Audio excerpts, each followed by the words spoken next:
Good morning friends.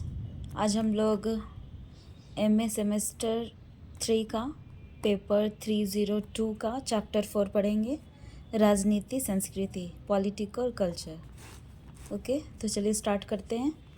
हम लोग इस सेशन में जानेंगे कि राजनीतिक संस्कृति क्या होता है। राजनीतिक संस्कृति का विचार एक नूतन विचार है। राजनीतिक संस्कृति शब्द का प्रयोग सबसे पहले आमंड ने 1956 में किया था। तो जो राजनीतिक संस्कृति है, इस शब्द का प्रयोग सबसे पहले किसने किया था? आमंड ने 1956 में। संस्कृति का अर्थ, तो राजनीतिक संस्कृति को जानने के पहले हम लोग पहले जानेंगे कि संस्कृति का मतलब क्या होता है, देन फिर जानेंगे कि राजनीति संस्कृति का क्या मतलब होता है। संस्कृति का अर्थ, संस्कृति किसी समाज व समुदाय की जीवन शैली होती है। जीवन शैली का अर्थ है लोगों के रहन सहन, खान पान, कपड़े पहनने के तरीके, रीति रिवाज आदि। तो किसी भी व्यक्ति का रहन सहन, उसके खान पान, उसके कपड़े पहनने के तरीके, उसके रीति रिवाज को संस्कृति कहते हैं। ठीक है, अब जानेंगे कि राजनीतिक संस्कृति का क्या अर्थ है। तो राजनीतिक संस्कृति संस्कृति का एक अंग है। यह एक व्यक्ति की राजनीतिक विचारों का समूह है, अर्थात एक व्यक्ति के राजनीति को लेकर जो विचार होते हैं उसे हम राजनीतिक संस्कृति कहते हैं। तो मतलब राजनीतिक संस्कृति, इससे पहले जो हम लोग पढ़े थे राजनीतिक के बारे में, इससे पहले क्या पढ़े थे हम लोग? राजनीतिक भागीदारी के बारे में। तो इसमें भी हम लोगों ने थोड़ा सा राजनीतिक संस्कृति के बारे में पढ़ा था, और राजनीतिक समाजीकरण, उसमें भी हम लोग राजनीतिक संस्कृति के बारे में पढ़ा था कि अगर कोई व्यक्ति अगर राजनीति के बारे में वो उसका विचार है, वो समझता है राजनीति के बारे में, राजनीति को जानता है ना, लोग उसके बारे राजनीति के बारे में विचार विमर्श करते हैं। तो ये सब जो जानने वाला चीज़ है, मतलब राजनीति के बारे में जो व्यक्ति जानता है और उसे समझता है, तो उसी चीज़ को राजनीतिक संस्कृति कहा जाता है। मतलब किसी भी व्यक्ति का जो राजनीतिक विचार होता है तो उसे क्या कहा जाएगा? उसकी राजनीतिक संस्कृति कहा जाएगा। प्रत्येक देश की अपनी अपनी संस्कृति होती है, ठीक उसी प्रकार प्रत्येक देश की अपनी अपनी राजनीतिक संस्कृति होती है। यानी हर देश की अपनी अपनी संस्कृति होती है। हर देश का रहन सहन, खान पान, उसका पहनावा अलग होता है, और राजनीतिक संस्कृति भी अलग होती है। हमारे यहाँ राजनीतिक संस्कृति अलग अलग थोड़ा होता है। फिर आप विदेश में देखोगे, वहाँ की जो राजनीतिक व्यवस्था है या संस्कृति है वो अलग होता है। यानी राजनीतिक व्यवस्था, राजनीतिक जो प्रक्रिया जो चलता है वो हर देश का अलग अलग होता है, उसी को राजनीतिक संस्कृति कहा जाता है।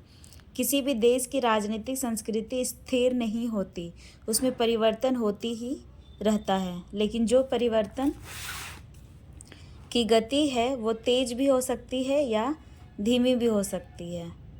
तो राजनीतिक जो है, राजनीतिक संस्कृति है वो सही बात है, वो निरंतर चलते ही रहती है। वो कभी धीमी हो जाती है, कभी तेज हो जाती है। और कब होता है ये? चुनाव के टाइम पे। आप लोगों ने देखा ही होगा। अगर किसी भी देश की राजनीतिक व्यवस्था को समझना है तो उस देश की राजनीतिक संस्कृति को समझना आवश्यक होता है। उस देश की जनता की राजनीति के प्रति क्या मनोरथी है, क्या मान्यताएं हैं, क्या विश्वास है, इसे समझना जरूरी है। तो राजनीतिक संस्कृति को समझना जरूरी होता है किसी भी देश के लिए, किसी भी देश की राजनीतिक व्यवस्था को समझने के लिए। तो उसमें क्या जानना जरूरी होता है कि वहाँ उस देश की जनता जो है उसके वो उस जनता की राजनीति के प्रति क्या मनोरथी है, उसका क्या मान्यता है, राजनीति पे क्या विश्वास है, और इसे समझना भी जरूरी है। राजनीतिक संस्कृति को अलग अलग विद्वानों ने इसे अलग अलग नामों से संबोधित किया है। ये जो है ये आप याद कर लेना, ये ज़रूरी है, ये एग्ज़ाम में पूछेगा। अब 1 नंबर का क्वेश्चन आएगा। तो राजनीतिक संस्कृति है तो सभी ने राजनीतिक संस्कृति को अलग अलग नामों से पुकारा है। तो आमंड ने इसे कार्य के प्रति अभिमुखीकरण कहता है। आमंड जो है राजनीतिक संस्कृति को कार्य के प्रति अभिमुखीकरण पुकारा है। और बियर ने इसे राजनीतिक संस्कृति कहा है, स्टर्न ने इसे पर्यावरण कहा है, और स्पीरो ने इसे राजनीतिक शैली कहा है। नेक्स्ट है परिभाषा। पाई के अनुसार राजनीतिक संस्कृति का संबंध मन, विश्वासों, भावनाओं आदि के समूह से है। आमंड और पावेल के अनुसार देश के लोगों द्वारा राजनीति के प्रति व्यक्तिगत रूप से उनका सोच ही राजनीतिक संस्कृति है। राजनीतिक संस्कृति की विशेषताएं, तो चलिए देखते हैं कि जो राजनीतिक संस्कृति है उसकी क्या क्या विशेषताएं हैं।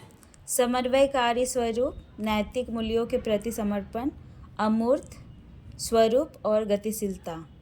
अमूर्त मतलब अदृश्य।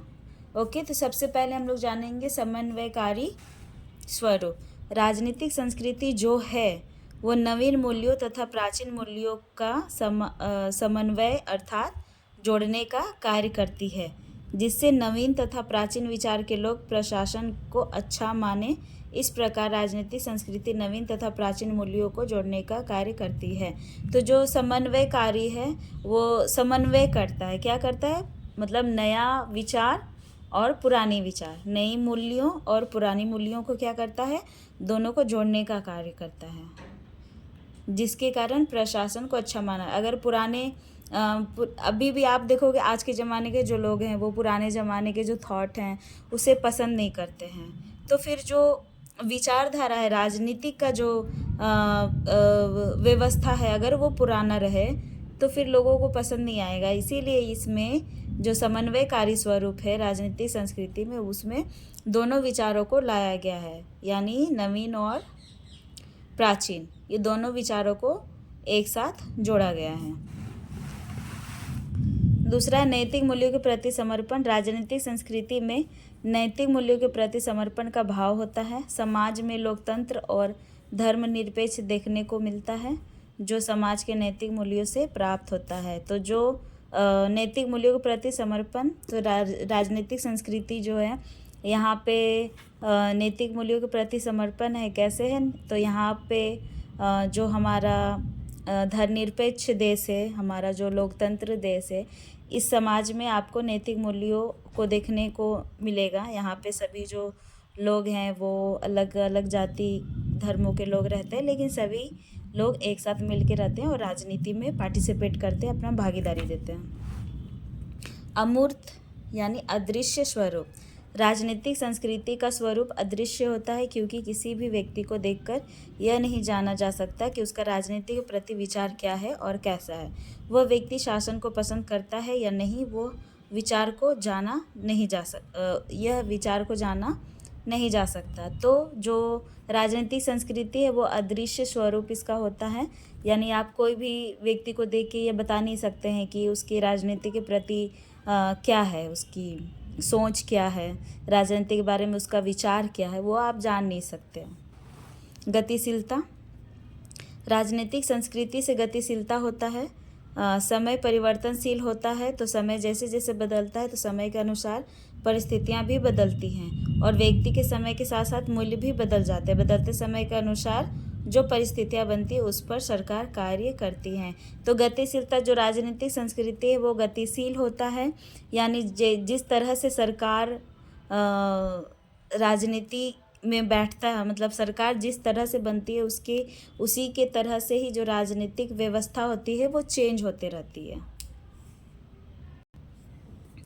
नेक्स्ट है राजनीतिक संस्कृति के प्रकार। हम लोग जानेंगे इसके प्रकार। तो पहला संकीर्ण संस्कृति, दूसरा अधीन या प्रजाभावी संस्कृति, तीसरा है सहभागी संस्कृति। संकीर्ण संस्कृति क्या होता है? ओके, संकीर्ण संस्कृति वहाँ पाई जाती है जहाँ व्यक्ति को न तो राजनीतिक मुद्दों की जानकारी होती है और ना ही राजनीतिक व्यवस्था में भूमिका होती है। यानी संकीर्ण मतलब, संकीर्ण का मतलब ही होता है छोटा, कम, ये समझ सकते हो आप संकीर्ण का मतलब। तो संकीर्ण में क्या होता है कि व्यक्ति जो होते हैं ना ही उनको राजनीतिक के मुद्दों के बारे में कोई भी जानकारी होती है और ना ही उसकी भागीदारी होती है राजनीतिक, किसी भी तरह की राजनीतिक व्यवस्था में, और ना ही उनका कोई भी भूमिका होता है, तो उसे संकीर्ण संस्कृति कहा जाता है। अधीन या प्रजाभावी संस्कृति, व्यक्ति को राजनीतिक मुद्दों की जानकारी होगी लेकिन भूमिका नहीं होगी। राजनीतिक व्यवस्था में जब भी कोई भी मुद्दा होता है तो वो मुद्दों का समर्थन करना चाहिए, या विरोध करना चाहिए, ये उस व्यक्ति को पता नहीं होता। इस प्रकार उस व्यक्ति को मुद्दों के बारे में पता तो चल जाता है, लेकिन उसमें भागीदारी नहीं हो पाती।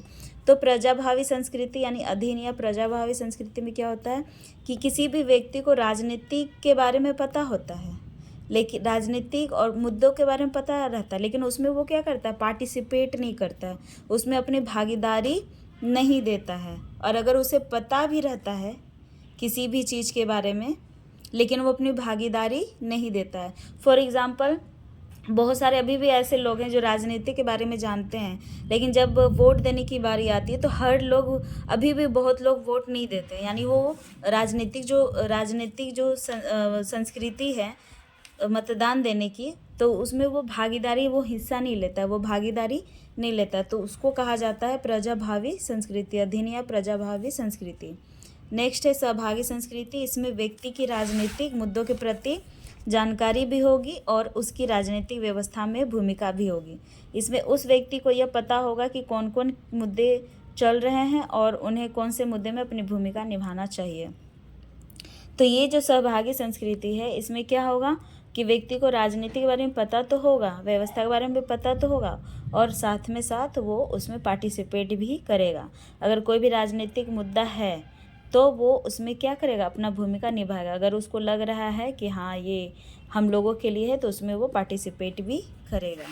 तो ये है आपका 302 का चैप्टर नंबर 4, राजनीति संस्कृति। ओके, अगर आपको ये वीडियो पसंद आया हो तो लाइक करें, और अगर आपको कोई नोट्स चाहिए MA से रिलेटेड तो आप मेरे को कमेंट कर देना, मैं आपको नोट्स दे दूँगी। Thank you.